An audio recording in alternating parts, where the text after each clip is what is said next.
ভাই দারোয়ান, তুমি কি করলে? আমার যে আর সহ্য হচ্ছে না, তুমি আমাকে মুক্ত করে দাও। না, আমি তোমাকে মুক্ত করতে পারবো না, এ যে বাদশার হুকুম। ভাই দারোয়ান, তোমার কাছে আমার একটি অনুরোধ, তুমি দয়া করে আমার দিদিকে খবরটা দিও।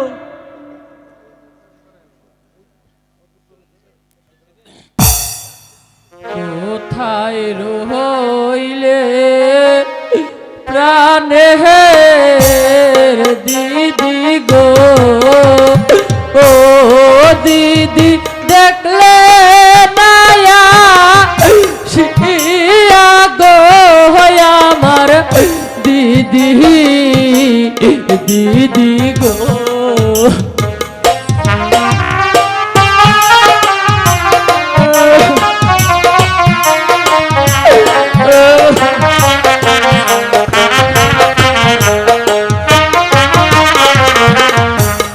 কোথায় রইলে প্রাণের মাসি গো, ও মাসি দেখলে নায়া শিয়া গো আমার মাসি, মাসি গো।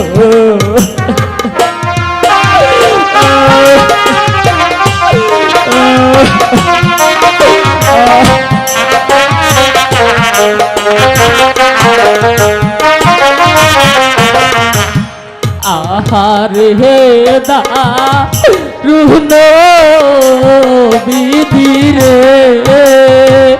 ও বিধি এই ছিল পালে রে বিধি, বিধি রে।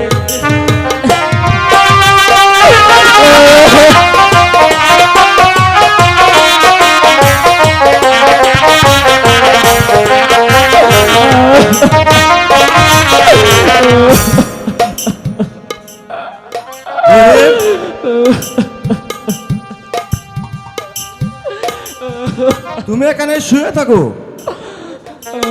আমি একটু বিশ্রাম নেই। ভাই দারোয়ান, আমার দিদিকে বলি তোমার দাদাকে শাহিদ বাদশা তারা ঘরে বন্দি আছে। হ্যাঁ বলবো।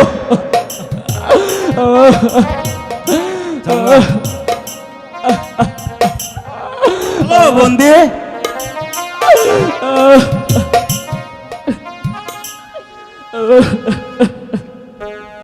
আমার স্বামী গিয়েছে শাহিদ বাদশার সঙ্গে রেশ খেলা দিতে, কিন্তু সে এখনো ফিরে আসছে না কেন?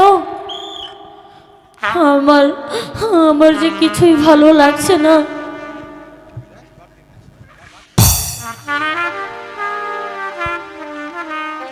শোনো রূপবান, তোমার রহিম শাহিদ বাদশা কারাগারে বন্দি আছে। আমার দাদাকে শাহিদ বাদশা বন্দি করেছে। হায় খোদা, এখন আমি কি করব? কোথায় রইলে হে প্রাণী আপা গো, ও আপা দেখলো নায়া শিয়া গো আমার আব্বা, আপা গো।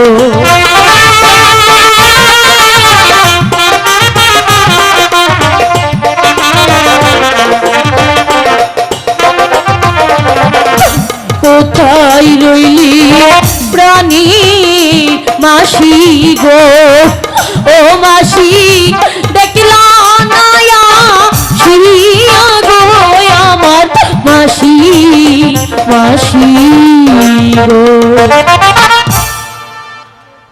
তোমার কি হয়েছে মা?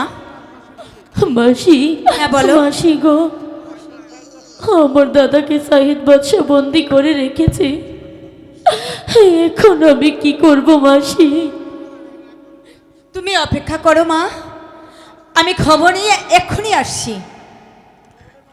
কোথায় রইলি প্রাণী আপা গো, ওই আপা দেখলা নয়া শিয়া গো আমার আপা আপা গো।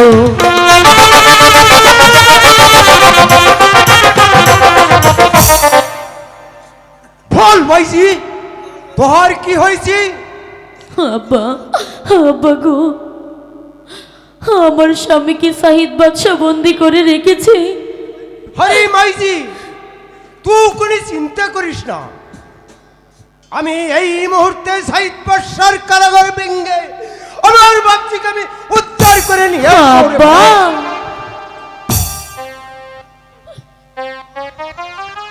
হাই খোদা, তুমি তুমি আমার স্বামীর মঙ্গল করো, তুমি আমার স্বামীর মঙ্গল করো।